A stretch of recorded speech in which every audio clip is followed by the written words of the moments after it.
पाकिस्तान की तारीख़ के सबसे मुतनाज़ा तरीन इलेक्शन, जिनमें तकरीबन 2 साल तक प्री पोल धांधली होती रही और उसके बाद फिर याह्या खान मॉडल आया, जिसके नीचे जो पोलिंग बूथ के ऊपर लोगों ने पोल करना था वो किया और उसके बाद जो नताइज निकले वो सारे फॉर्म 45 के अंदर हमें दिए गए। मैंने अभी NA 106 का केस फाइल किया है और एक सरगोदा का भी केस मैंने फाइल किया है, एक फैसलाबाद डिवीज़न से, एक सरगोदा से है। उन दोनों में जो हमारे कैंडिडेट हैं वो जीते हुए हैं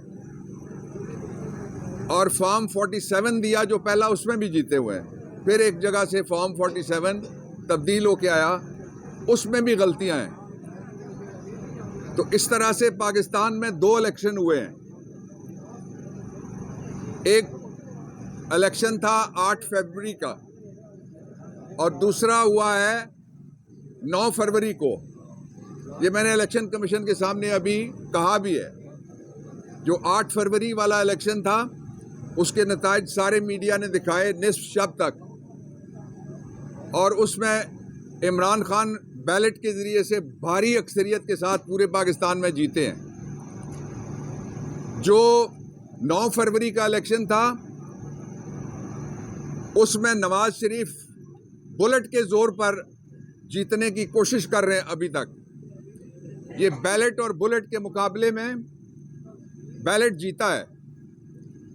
दूसरी बात यह कि ये पाकिस्तान का वाहिद इलेक्शन था जिसमें एक तरफ बैंगन था और दूसरी तरफ $1 बिलियन मैन था, जिसको इंग्लैंड में 2 साल सुलाने के बाद लंदन प्लान के जरिए वापस आने के लिए उम्मीद पाकिस्तान कहा गया। ये बड़ा जुल्म है और वैसा ही जुल्म है जैसा जुल्म ईस्ट पाकिस्तान के इलेक्शन में 1970 के अंदर हुआ था कि जो यूथ है पाकिस्तान की, उन्होंने, और 14 करोड़ तकरीबन लोगों ने वोट दिया है, 14 करोड़ लोगों ने फैसला दिया है, 14 करोड़ लोगों की राय 1400 से भी कम लोग बैठ के कैसे बदल सकते हैं और उसको किस तरह से सब्स्टिट्यूट्स कर सकते हैं अपनी सियासी ज़रूरत और मुस्बत नताइज का नाम देके। पाकिस्तान तहरीक इंसाफ ने पूरे पाकिस्तान में से जितने भी सबूत इकट्ठे हुए हैं उनमें हम वाज़े बरतरी के साथ हैं 179 सीट्स के ऊपर नेशनल असेंबली में। और इसलिए ये पाकिस्तान के लोगों की इज्जत का, दस्तूर की तौकीर का सवाल है कि जो मेजॉरिटी पार्टी है उसको, जिसको इलेक्शन में सिलेक्ट किया गया है और लोगों की ये सिलेक्शन है, ये 8 फरवरी के इलेक्शन के ज़रिए से हुई है, लेकिन 9 फरवरी वाला नतीजा जो है उसको हम मुस्तरद करते हैं, वो किसी सूरत में भी नहीं मानेंगे। उसको सारी दुनिया ने मुस्तरद कर दिया है, ऑस्ट्रेलिया ने उसको मुस्तरद किया है, उसकी क्रेडिबिलिटी को। यूके ने, जहाँ से लंदन प्लान आया था, उन्होंने उसकी क्रेडिबिलिटी को मुस्तरद किया है। अमेरिका, जहाँ से डोनाल्ड लू बोला था रिजीम चेंज के लिए, उन्होंने भी हाथ उठा लिए, उन्होंने भी मुस्तरद कर लिए। दुनिया का कोई ऐसा इदारा, कोई ऐसा काबिल ज़िक्र जमहूरी मुआशरा नहीं है जिसने इसको मुस्तरद ना किया हो। पाकिस्तान की कौम ने पहले ही मुस्तरद कर दिया है। बैंगन जीता है, $1 बिलियन मैन हारा है, ये नतीजा तस्लीम किया जाए। 2 लोगों ने, एक अपने हल्के में लुंड साहब ने कहा और दूसरा मुफ्ती किफ़ायत साहब ने कहा, और उन्होंने दिलेरी का मुजाहरा किया, उनको मैं शाबाश देना चाहता हूँ। ये जमहूरी स्पिरिट यही है। लेकिन अगर पाकिस्तान तहरीक इंसाफ को उसका लेजिटिमेट राइट उससे महरूम किया गया तो ये ना इस्तेकाम आएगा, ना जमहूरियत आएगी, ना आइन आएगा, ना अमन व अमान आएगा। इसलिए कि लोगों के दिलों में इस वक्त शदीद किस्म की बेचैनी है जिसको पाकिस्तान तहरीक इंसाफ चैनलाइज कर रही है। आज का जो आपने देखा, अभी तक का जो भी इलेक्शन है रुका हुआ, उसमें पूरा जोर लगाया जा रहा है किसी तरीके से फज फिगर करके उसको रिग किया जाए, लेकिन वो कोशिश कामयाब नहीं हो सक रही है इनकी। दूसरी बात मैं ये कहना चाहता हूँ कि फौरी तौर पे जो मेजॉरिटी पार्टी है, अभी हमारे 1 करोड़ से ज़्यादा वोट हैं। जिस दिन भी नतीजा सही वाला ये निकलना है, आज नहीं तो कल निकलना है, निकलेगा तो आप देखेंगे 60 लाख के तो बर्तरी मान रहे हैं लोग कि हमारी बाकी सारी पार्टियों के ऊपर है।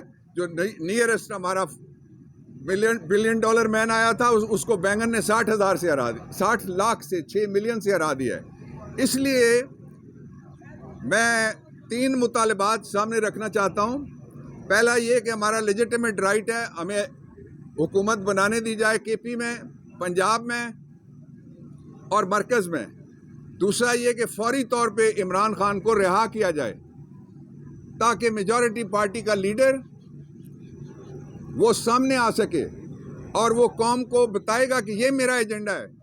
2 सालों में मशरकी पाकिस्तान में भी 1968 से 70 तक मजालिम करके मुस्बत नताइज हासिल नहीं कर सके थे हम, बदकिस्मती के साथ। अल्लाह ना करे कि वैसा कोई और सूरत हाल कभी पैदा हो। लेकिन यहाँ भी 2022 से 2024 तक सारा जोर लगा के कोई मुस्बत नताइज नहीं ले सका। ये वो मॉडल है जिसको मैंने कहा याया खान मॉडल।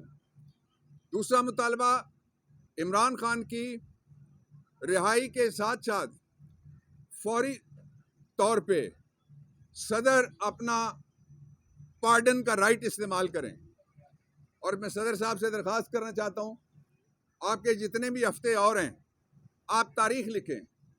इलेक्शन कमीशन से मैं कहना चाहता हूँ कि आपके जितने भी महीने और हैं आप तारीख लिखें, इसलिए कि 1970 का जो इलेक्शन कमीशन था वो स्याह दाग को छोड़ के गया, सानियाए बंगाल छोड़ के गया, सकूते ढाका छोड़ के गया।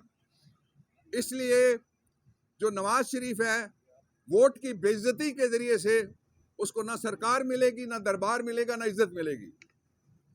उसको भी होश करने चाहिए इस उम्र में।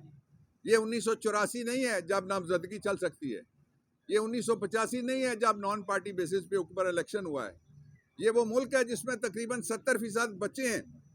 इन बच्चों के हाथों से वो पर्ची जो अबाबील की तरह तुम पे गिरी है और अबरा के हाथी की तरह परखचे उड़ गए तुम्हारी पूरी पार्टी के, उसको तस्लीम करो। ये तारीख का सबक है, इसको मानो। और 2 बातें मैं और कहना चाहता हूँ कि अगर कोई मुझसे पूछे तो आइन से फौरी तौर पे सुओ मोटो नोटिस का इख्तियार वो वापस ले लेना चाहिए, आइन में तब्दीली कर देना चाहिए। इससे बड़े भी कुछ जुल्म हो सकते हैं। शांगला में कितने लोग शहीद हुए आपने देखा, कितने लोगों की सर पटोल हुई आपने देखा। सर्विस ऑफ पाकिस्तान की वो बेइज्जती हुई है जिसका हिसाब नहीं। आरओ कहाँ से था? सर्विस ऑफ पाकिस्तान से था। डीपीओ कहाँ से था? सर्विस ऑफ पाकिस्तान से था। लोग इस्तीफे दे रहे हैं, लोग इस्तीफे की वजूहात लिख रहे हैं। वो कहते हैं 35 साल में हमने ये नहीं देखा जो 3 दिनों में हमारे ऊपर गुजरी है। और मैं जो डीपीओ के साथ हुआ डीजी खान में, उसकी तस्वीरें आप तस्वीरें देख के देख लें किसने किसके साथ क्या किया। मैं पुलिस को कहना चाहता हूं, हम आपको कहते रहे, इमरान खान भी आपको कहते रहे कि सरकार के कहने के ऊपर जुल्म ना करो। ये जुल्म का अफरीत अब दरवाज़ा तोड़ के तुम्हारे कमरे में भी, डीपीओ के कमरे में भी घुस गया है। ये इंतहाई काबिल मुज़म्मत है कि सर्विस स्ट्रक्चर को बर्बाद किया जा रहा है, जमहूरियत को बर्बाद किया जा रहा है, कॉन्स्टिट्यूशन को भी बर्बाद किया जा रहा है। लेकिन हमारा पुरअमन एहतजाज, हमारी पुरअमन जिद्दोजहद 3 नुकात तक जारी रहेगी जब तक ये सही नतीजा सामने नहीं आता, नंबर 1। और दूसरा ये है कि जब तक लेजिटिमेट राइट रखने वाली पार्टी को हुकूमत बनाने का आज करें कल करें, आपको करना पड़ेगा, आप नहीं भाग सकते। ये नहीं कि हमारा मुतालबा पूरा होता। और तीसरा ये है कि इस कौम का फैसला है कि हम हकीकी तौर पे आज़ाद हैं, आज़ादी के ऊपर कोई कंप्रोमाइज़ नहीं होगा। इमरान खान ने अपने रिसेंट मैसेज में जो कल हमने सुनाया कोर कमेटी के इजलास में, उन्होंने कहा है कि मुझे कुछ भी हो जाए, मैं अवाम के इस मैंडेट से किसी को ना भागने दूंगा और ना ही किसी कीमत के ऊपर मैं इससे पीछे हटूंगा। इसलिए जो बाकी खबरें चलती हैं उन पे तवज्जो मत दें। वो पूरे कद से, पूरे हौसले से, पूरे अज़्म से और पूरी दयानतदारी और ईमानदारी के साथ आपके लिए खड़ा है। बाबर खान साहब, आप